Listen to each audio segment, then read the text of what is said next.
C'est dur à résumer Shakespeare, parce que les comédies, il y a 50 histoires qui s'entremêlent, et pour avoir un tout petit goût de l'histoire, il faut passer quelques phrases un peu conséquentes. Mais ça peut. Noble comte, s'il est vrai qu'elle s'abandonne à son chagrin, comme on le dit, elle ne me recevra jamais. Ah, c'est un esclave, dépasse toutes les bornes, n'importe quoi, plutôt que revenir bredouille. Admettons que je lui parle. Que lui dire alors? Oh. Déploie devant elle la passion de mon amour. Étonne-la par le récit de ma ferveur. Tu sauras à merveille incarner mes tourments. Orsino, qui est comte justement, et Olivia de son côté, sont enfermés chacun dans une demeure pour des raisons différentes. Olivia s'est vouée à un deuil de 7 ans, le deuil de son frère, et se refuse à la vue des hommes pendant ces 7 années, alors qu'Orsino, lui, il est ivre de l'idée de l'amour, et donc il reste enfermé dans sa tour d'ivoire, se vivant comme très amoureux de cette Olivia qu'il a croisée une seule fois de très loin, et ils restent chacun complètement enfermés dans leur monde qui est comme gelé dans l'hiver, avec leur petite cour personnelle qui se retrouve mis sous cloche eux aussi. Et ce monde est morbide finalement. On est dans cette situation complètement figée jusqu'à ce que intervienne bien un naufrage qui jette sur les rivages de l'Illyrie, le pays où ça se passe, 2 frères jumeaux qui pensent que l'un comme l'autre sont morts, noyés, et qui vont mettre sans dessus-dessous ce monde complètement figé, et qui sont l'espèce de l'avènement du désir et de la puissance de vie qui arrive et qui va ranimer tout ça et qui va créer un désordre incroyable. Ce sera le morceau de chair d'Ève le plus spirituel de toute l'Illyrie. Ça, la maîtresse, présente-lui sagement tes excuses. Ça vaudra mieux pour toi. Je pense que avec l'âge, en fait, avec le temps qui est passé, c'est même je trouve plus intéressant de jouer certaines pièces parce qu'elles sont 4 ou 5 siècles, et lui était pas embêté avec l'époque, donc du coup ça pouvait se passer absolument n'importe quand, etc. Mais du coup cette parole jaillissante vraiment d'il y a longtemps n'a pas besoin d'être actuelle pour être puissante, pour être présente, etc. Et même du coup on est débarrassé des problèmes d'actualité, on peut sonder le fond humain éternel et puissant avec le poète, donc 21e siècle ou 30e siècle ou 16e siècle, c'est une parole éternelle. Appelle ma suivante. Suivante! Madame vous appelle.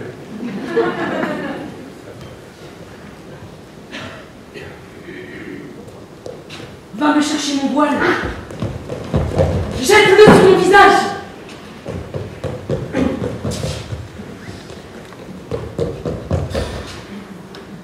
Nous entendrons une fois de plus l'ambassade d'Orsino.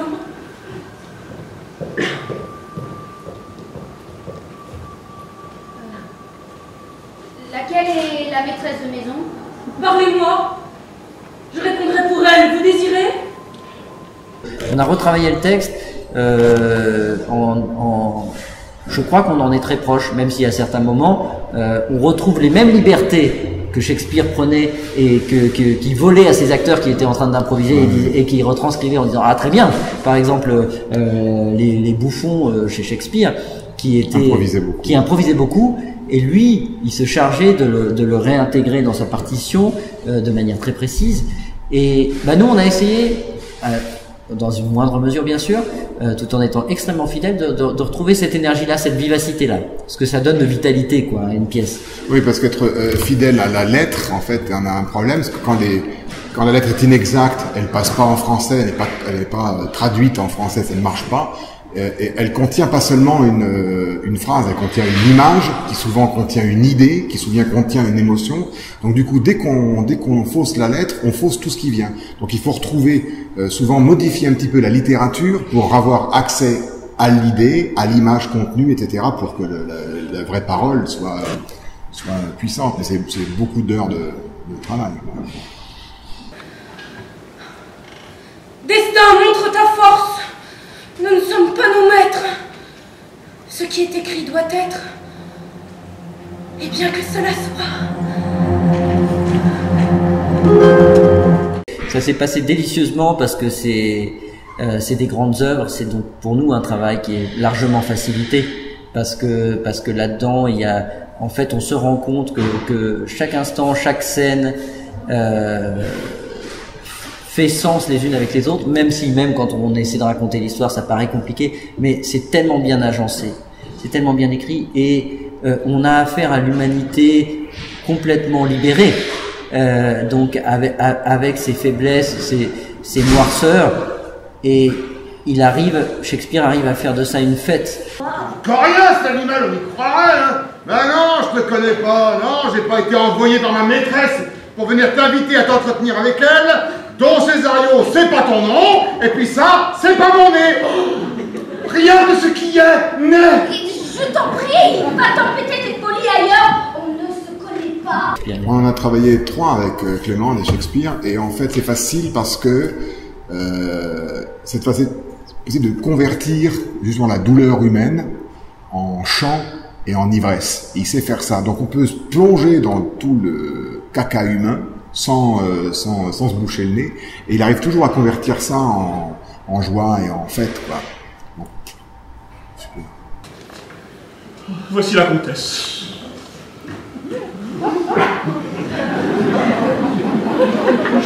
Maintenant le ciel marche sur la terre. Quant à toi, tes paroles ne sont que folie. Depuis 3 mois, ce jeune homme est à mon service. Nous verrons cela plus tard. Que désire mon seigneur? Or, ce qu'il n'aura pas. Et en quoi Olivia peut-elle lui être utile? Césario, tu tiens mal envers moi ta promesse. Madame. Gracieuse Olivia. Tu dis Césario, seigneur. Mais madame, mon seigneur veut parler, je dois me taire. Si c'est pour me rabâcher votre vieille rengaine, sachez qu'elle est aussi odieuse à mes oreilles qu'un beuglement après une douce mélodie. On a joué déjà 6 semaines à Paris, on reprend 6 semaines encore à Paris en janvier, et on part en tournée dans la foulée, et je pense qu'on repartira en tournée encore l'année d'après. Dis donc, le pochard, t'aurais pas vu dire que le chirurgien, le pochard? Oh non, ce temps-là, il est bourré, là. C'est que c'est un salopard de danseur de chic. Jeune et s'y-brogne. Et qu'on l'emmène, mais qui a pu les mettre dans cet état-là? Je vais vous aider, cher Toby. Comme ça, on nous soignera ensemble. Toi, tu vas m'aider. Toi, tu vas m'aider. Hein? Tête de pioche, là. Idiot! Gigoulou! Pigeon! Qu'on l'emmène et qu'on soigne ses blessures. On aime bien aller voir tous les publics. Nous, on croit beaucoup en ce qu'on fait, pas seulement dans le monde du théâtre. On sait qu'avec Clément, c'est pour ça qu'on se connaît depuis longtemps et qu'on s'aime beaucoup. Ce qui nous importe, c'est la vie intérieure des gens, vraiment, la vie intérieure. Joyeuse, illuminée, etc., mais la vie intérieure des gens qui viennent nous voir. Donc, des spectateurs à Figeac, des spectateurs à Paris, c'est pour nous la même matière humaine à travailler. Et ici, c'est beau parce que la sensation de fête, elle est presque avant nous. Donc, et puis de venir jouer 2 Shakespeare avec toute la troupe comme ça, dans des jolies conditions, et puis un pays merveilleux, c'est une belle aventure. Ouais. Tu seras désormais la maîtresse de ton maître.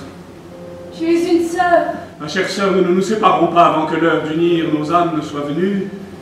Césario, garde ton nom, tant que tu es homme, mais tu seras bientôt, dans tes nouveaux atours, la maîtresse d'Orsino et la reine de son amour.